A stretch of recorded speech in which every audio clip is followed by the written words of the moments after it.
We're here in cause number 19-32623, and we have had some discussions in the back that I think we need to put on the record with regard to the case and where we are. We have, first of all, sir, you're Dalvius Williams.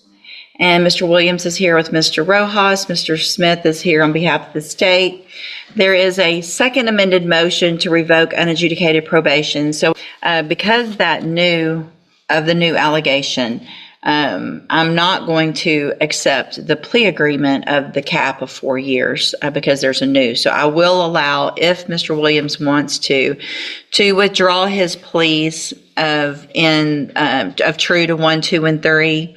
I can go through those again and get pleas today on those, and then we can go forward with what we have today. And then if I feel like there needs to, it's my understanding, Mr. Smith, for today, you have witnesses with regard to proving up count 4 only. Is that correct? That's correct.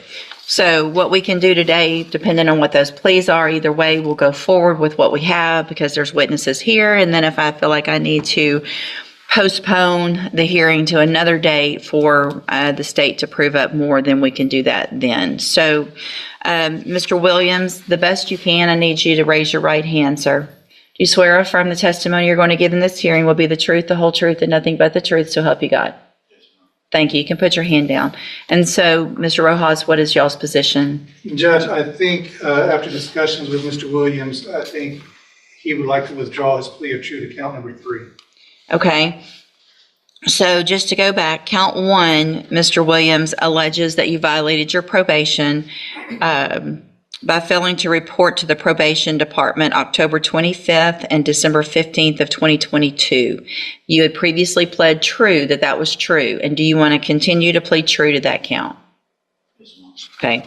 And then count 2 alleges that you're behind in your court assessed fees as of January 4th of 2023 in the amount of $3,638. You previously pled true to that count. And do you want to continue with your plea of true to count 2?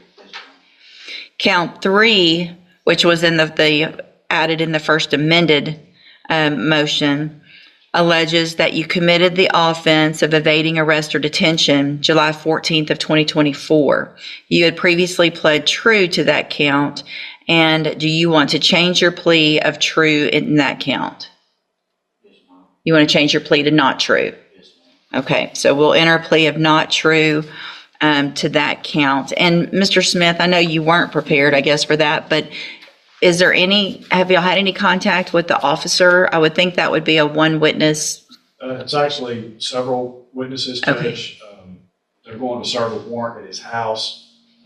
There were 2 officers in the back that see him come out of the back of the house. Okay. Knocking on the front door, so we need both of them. Okay. Okay. All right. So we'll see where we get today then. Mr. Williams is on probation for possession of a controlled substance, and that, which was a 3rd-degree felony, correct? No. That's been, oh, it was as well. I've got the indictment pulled up from the injury to a child. That's a 3rd-degree felony. But that possession of a controlled substance is a 3rd degree as well. So the range of punishment is between 2 years and 10 years. And Mr. Williams, I also want to make sure you understand that if we go forward with this motion and I do end up revoking your probation, then later, if the state does prove, so we have the injury to a child, that new case, if you're found guilty in that new case, then the punishment could be stacked. Do you understand?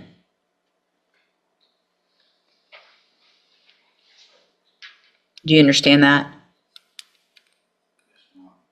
Okay. Mr. Rojas, you've gone over all of that with him, correct? And it's also my understanding that y'all had, even in the back, Mr. Williams' mom in the back to go through everything, what his options were and all of that this morning. Is that correct as well? Correct, okay. What if any offers? I want to make sure Mr. Williams on the record rejects anything that's been offered. We had offered 4 years in this case, Judge, and he is rejecting that offer. Did that include an offer in the injury to a child? Actually, I offered 4 years in both cases to run concurrently. Okay. If he went today. Okay. He said no. And I told him that if he didn't do that, if we go to trial on the new one, I would move to stack that case on whatever he gets in this case, and the 4 is off the table on this case. Okay. I apologize, Judge, and I didn't hear what the last part. Did Mr. Smith talk about the 4-year offer for today to the possession of a controlled substance? And if he were to be tried in the future, if he were to be convicted for the injury to a child, that case would be stacked? Did you say that? He would request it, and it's up to me. So anytime the state asks for a case to be stacked, it's up to the court to do that. So it's not up to a jury. If you go to a jury trial on that injury to a child, what would happen? Let's say you go forward today, we have this hearing. If I revoke your probation and give you any time in prison, then the next step would be to set that injury to a child for a trial. And then if you're found guilty in that case by a jury, then what the state is saying is that they would ask me then to stack that, whatever sentence you might get, if you get a sentence, on top of what happens today in the motion to revoke probation. Do you understand? Okay.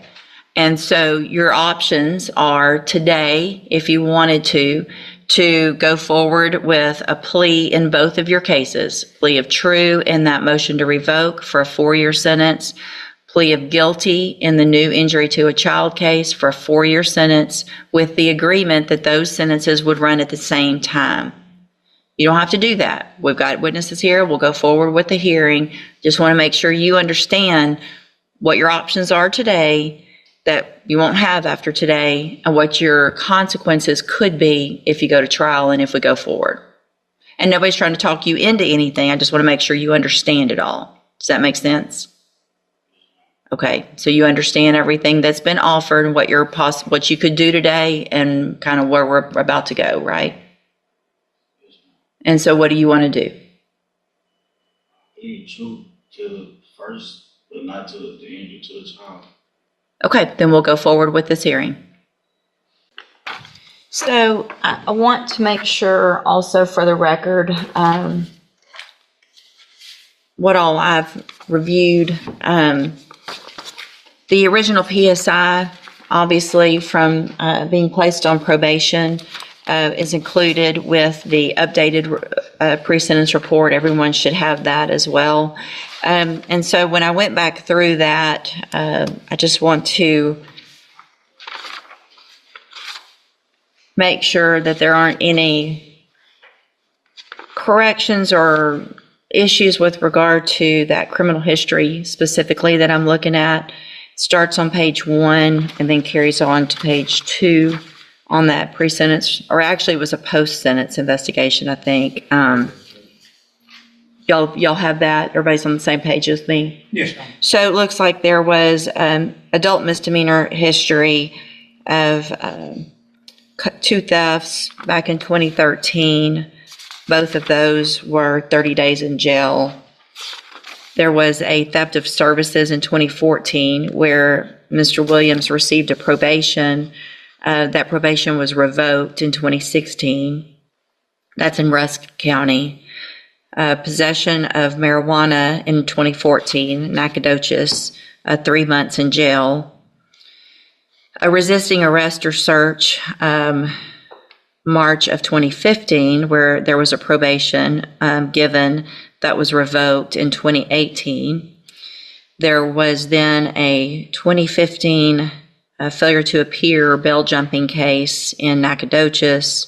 2016, burglary of a vehicle, 30 days jail, and then 2019, a resisting arrest again and an evading arrest also in 2019, both with 180 days in jail.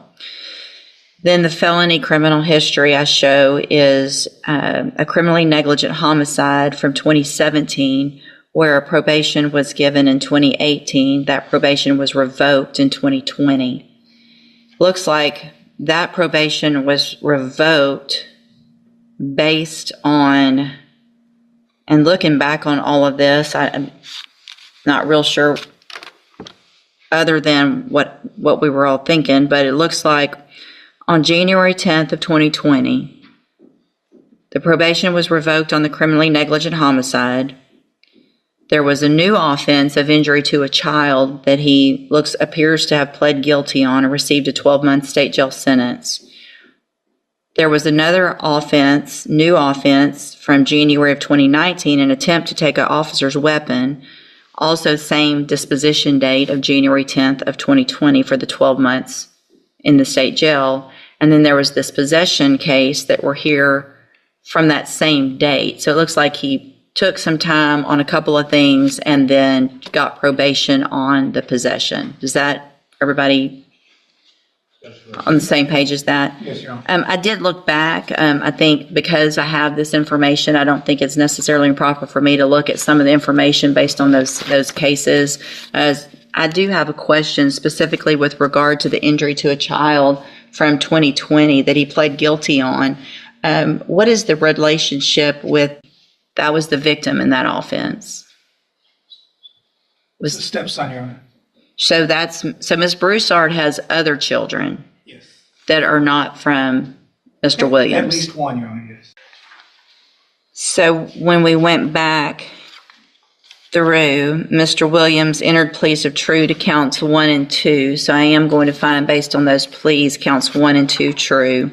Count 3 entered a plea of not true, as well as on count 4. I am going to find, based on the evidence presented today with regard to count 4, that there is sufficient evidence to find count 4 true. And at this time, I am going to find count 4 true. I understand everyone's position. I think with regard to, there'd be different evidence, I would think, and probably more potentially at a trial. I'm not required to look at all that. And obviously the level of the burden is different. So count 4 is true.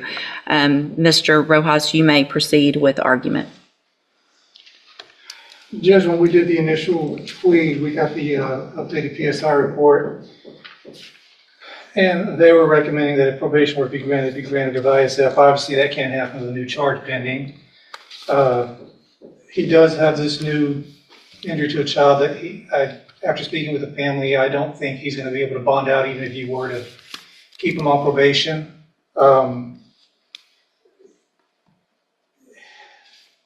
If the court is inclined to keep him on probation without ISF, we ask you to do that. If that's not going to be possible, Judge, we ask the court to consider something in the range for the possession case, 2 to 4 years. All right. Thank you, Mr. Rojas. Judge, Mr. I Smith? believe his criminal history shows fairly convincingly that he is unable to successfully complete probation. Speaking of probation officer, I don't believe it's their desire to keep him on probation with this type of charge pending, especially in light of the fact that he's already been convicted of injury to a child within the last few years. That tends to me to show more than just a pattern, it's a habit. The fact that he doesn't respect authority is shown by the jail incident reports. I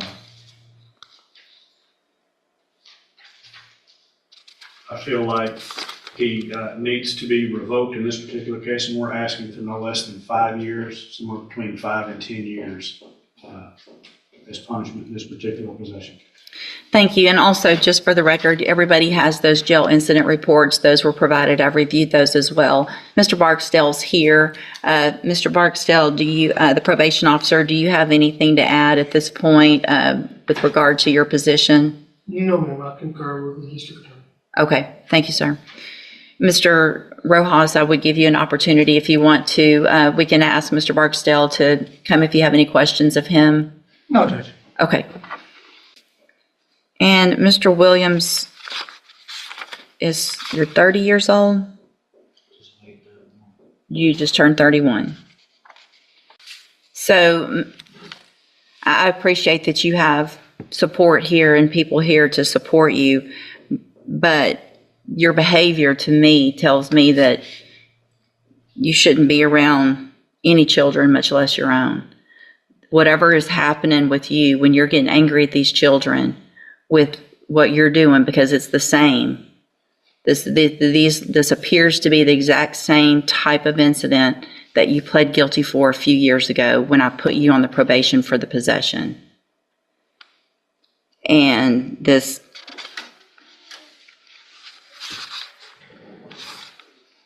it's ridiculous. You and Ashley both don't need to be around any children.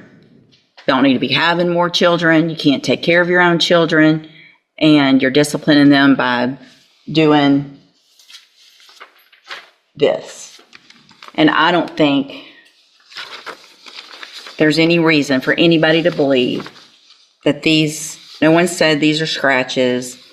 That's not what the doctor said. If there are, they're adjacent to these other marks on the back of this 2-year-old.